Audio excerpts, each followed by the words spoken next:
දහන ශ්‍රේණිය පළවෙනි පාඩම ජීවයේ රසායනික පදනම. අපි පළවෙනි කොටස සහ දෙවෙනි කොටසින් සාකච්ඡා කරා කාබෝහයිඩ්‍රේට් සහ ප්‍රෝටීන ගැන. අද අපි තුන්වෙනි කොටසින් කතා කරන්නේ ලිපිඩ ගැන. තෙල් හා මේද මෙම කාණ්ඩයට අයිති වෙනවා. තෙල් කියලා කියන්නේ කාමෝෂ්ණත්වයේදී ද්‍රව ලෙස පවතින කාණ්ඩයට. මේද කියලා කියන්නේ අපි කාමෝෂ්ණත්වයේදී ඝන ලෙස පවතින ආකාරයට. අපි දැන් බලමු ලිපිඩවල ලක්ෂණ. කාබෝහයිඩ්‍රේට් වගේම මේදේ තියෙන්නේ කාබන්, හයිඩ්‍රජන් සහ ඔක්සිජන්. හැබැයි කාබෝහයිඩ්‍රේට් වලට සාපේක්ෂව ලිපිඩවල තියෙන ඔක්සිජන් ප්‍රමාණය අඩුයි. ලිපිඩ ජලය ඇතුළු ද්‍රවීය ද්‍රාවකවල දිය වෙන්නේ නැහැ.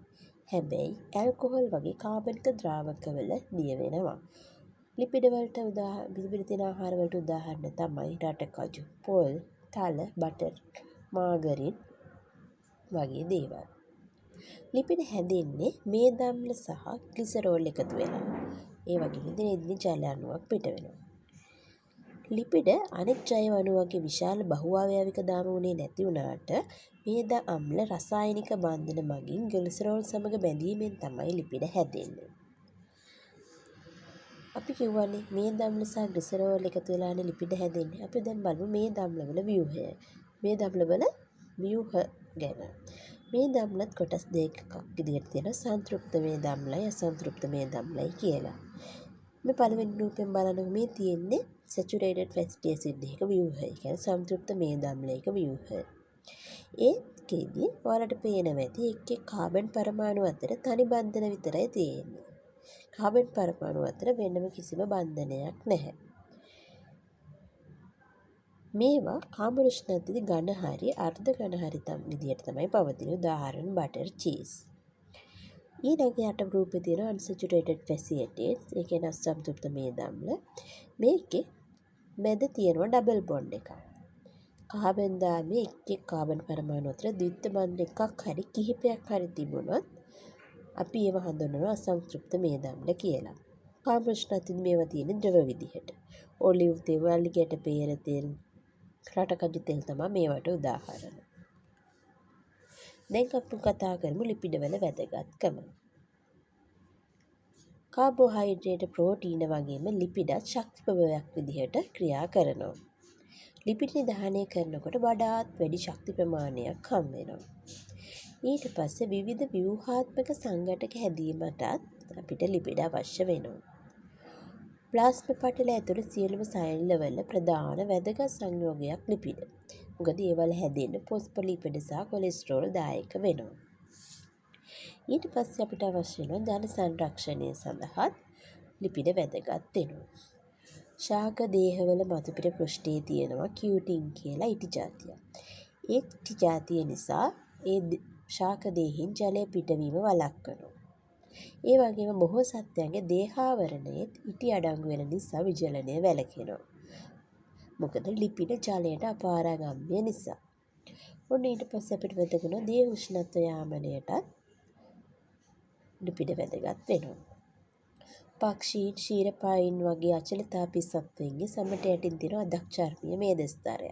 මේ මේදස්තරය තාප පරිවාරයක් විසින් ක්‍රියා කරලා දේහ උෂ්ණත්වය රැකගන්න උපකාරී වෙනවා.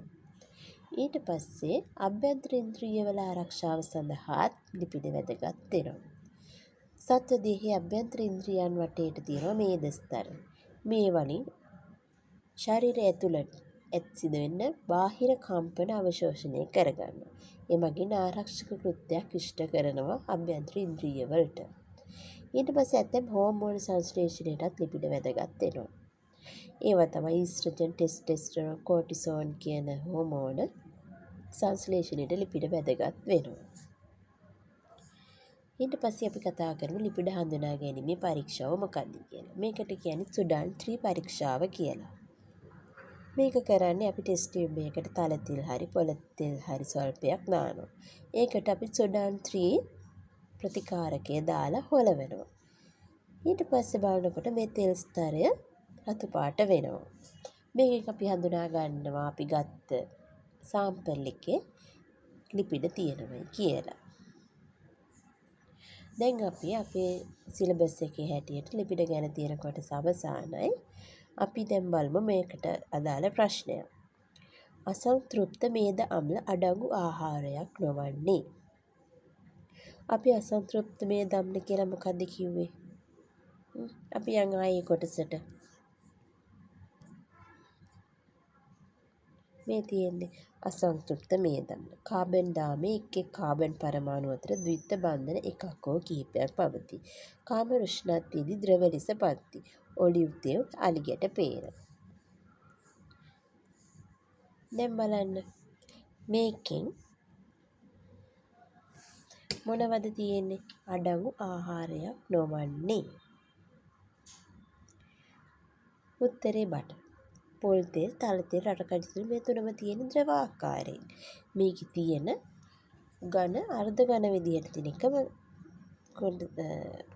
ආහාර ජාතිය තමයි බටර්.